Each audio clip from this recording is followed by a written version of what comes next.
All right, next we have Sagittarius rising and sun. This full moon is in your sign in Sagittarius on May 23rd. And if you're watching for your rising sign, this will take place in your first house. So, what is this full moon about for you guys? Well, one of the things that I feel like this full moon is about is really a culmination or kind of a play off the last Taurus New Moon, which is all about what we're desiring to manifest. And this time, I think that we're getting a lot clearer on what perceptions need to change, what beliefs do we need to have in order to align with our manifestations, because our current perception of reality, our current schema, isn't actually going to serve us in the journey towards what we want. It's like if, for example, if you feel that making money is hard, but you want to be wealthy and you have this belief working against you, or this way of viewing life that's working against your goals and your manifestation and delaying what you really want. So this moon, because it's in your first house, it's all about yourself, and that kind of change in perception or challenging your views, really doing like a review of your life, is all directed at yourself. The way that you show up to life, your personality, the things that you've done, and how are you responsible for your current reality? How are you maybe blocking some of the things that you want or not living up to your full potential in certain ways? How are you maybe not trusting some of the inner wisdom and inner guidance and truth that your heart is trying to speak to you because you have doubts from society or from, again, like worldviews of others that come and distort your own truth and make it hard to accept your truth and live authentically with it. So, for example, if you've always wanted to start a business, but you have your family telling you you're not good at that, or it's hard to have a business at X, Y, and Z, you can internalize that and it can skew your self-concept and skew your inner truth of knowing that maybe that was really meant for you. And so this full moon is really about you guys tuning into yourself and looking at yourself, examining yourself through a critical eye, and not in the sense that you're criticizing yourself, but using questions, using curiosity, and looking to see if there's another way of looking at the situation, basically. Is there an alternate viewpoint that could serve me better? Am I overly attached to this viewpoint? And to this way of doing things. And that's what brings in the ruler of this moon, which is Jupiter. Jupiter is in Taurus at 29 degrees, exactly conjunct Venus in your 6th house. And 29 degrees of Taurus is all about having some kind of crisis or something that we have to move through in regards to Taurus energy, which is where we can get in a fixed mindset. We can get very attached to something or the way something should look. We can have just a general, like a difficulty kind of sustaining something or getting something going, or we can be overly connected to it where we're not wanting to give it up and it's outdated. And so with this being in your 6th house, there's very likely something related to your health that could come up at this time, because this is a full moon in your 1st house and the ruler of this moon is in the 6th house of health. The first and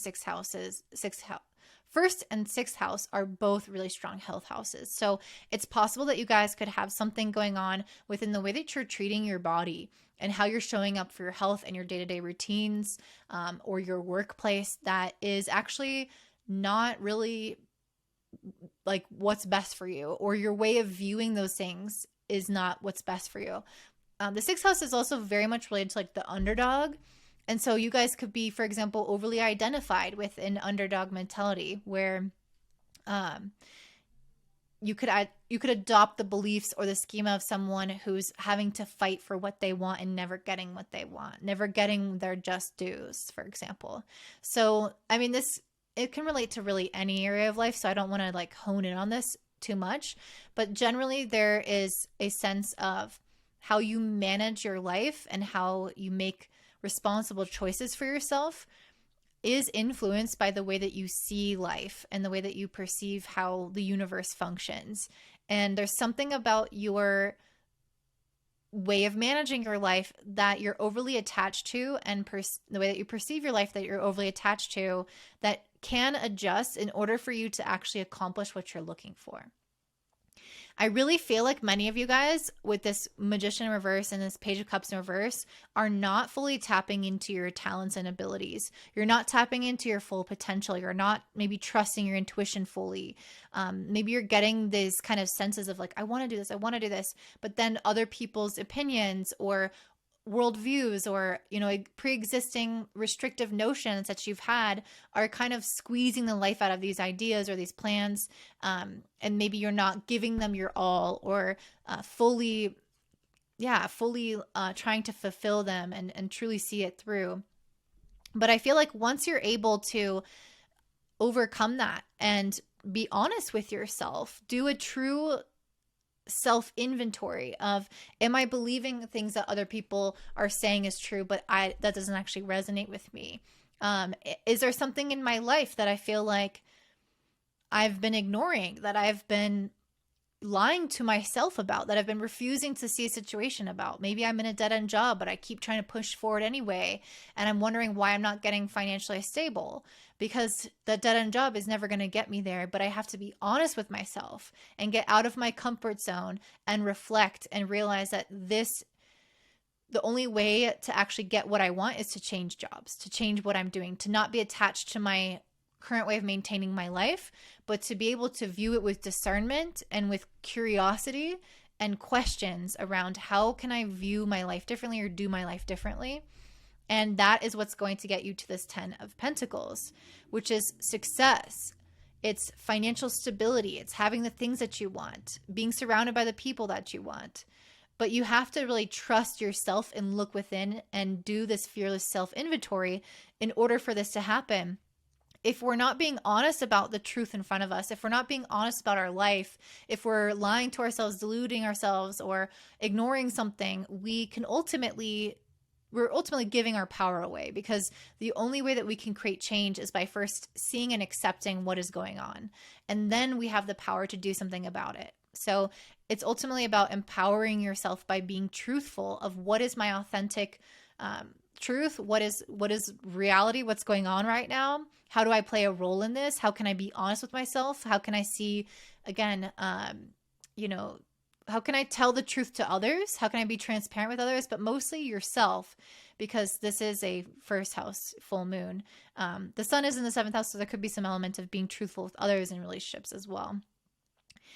I also pulled the 6 of Wands in reverse and the Hierophant. So the 6 of Wands is about private achievement, personal definition of success. What I feel like this is kind of the juxtaposition of, what do I feel like success is and what does society tell me success is?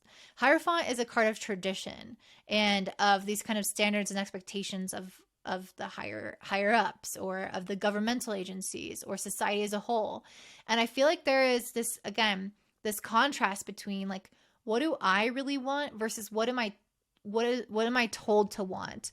What do I think is success versus, like, and how to get there and how I want to get there, and listen to my intuition and my passion for how to get this thing, versus what other people tell me the experts say to do, and how to follow these 10 steps that have been proven by science and all those things. It's like, it feels like a little bit of a war between external validation and information versus your own inner light, your own inner truth, your own inner guidance about what to do. And I really feel like you guys, again, are at some kind of war here, where you're going to have to define your own success. And there may be some ways that you can follow the traditional path, but only if it feels right, only if it aligns. And if it doesn't align, then you listen to yourself to follow what needs to be changed in order to get to your goal. You guys also have Mars and Chiron and the North Node in Aries in your 5th house. And I feel like this is a really sensitive point in the chart, where the masculine in us is quite sensitive. With the 5th house, this is all about seeing our own gifts. What do I bring to the table? What is unique about me? What am I naturally talented at? What was I born with? My own inner star power. Even if you're an introvert, we all have our own inner star power in some area of our life. And there's something about this, that being able to really, like, listen to your gut and trust in your own talents and instincts around things, and be creative in how you want to express yourself, and be authentic in how you want to express yourself, not getting bogged down in the opinions of the masses. And this is how true creativity functions. It's like, real inventions and again, creativity comes from the brave person who's being willing to stand out and be different. And there might be some sensitivity around that. There might be some insecurity or some self-doubt that can come when we're trying to follow our own unique path or our own unique way of doing something. And so that might really come up for you at the time of this full moon, but ultimately we shouldn't let it get us down. So to wrap this up, I want you guys to ask a question about your manifestation, maybe around the timing or if it's going to happen or advice. And I'm going to pull a card for that right now. I'm going to shuffle this deck until one falls out. Wow, it was immediate. Okay, so hopefully you asked your question. The answer is abundance. So whatever this is, it's basically saying that there is abundance assured for you. If you're wanting a positive outcome, if you're wanting things to be profitable, if you're wanting things to work out for you, this card is telling you that it's available to you, that it's going to happen, but you have to align yourself with it and be willing to let go of your kind of like your way of managing your life that might be out of alignment or outdated in some way.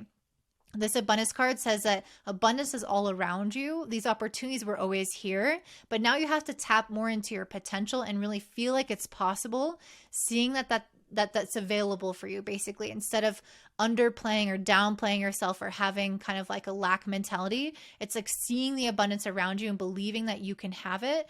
And that will allow you to tap more into your potential to go out and reach for it and grab it. So that's what I'm seeing for you, Sagittarius. Before you hop off, I have 2 announcements. I am now offering a medical and a fertility astrology reading. If either of those interest you, you can find that in the description box down below. I also put a link to subscribe to my email list because a lot of people miss out on these videos. They don't get reminders. If you subscribe to the email list, you will get all of the reminders as well as additional astrology support information. So if you want to join our community, I'd definitely check that out. Don't forget to also comment down below if you want to add your own feedback or what resonates. Give me a thumbs up, subscribe, share with your friends, and have a beautiful day. Bye.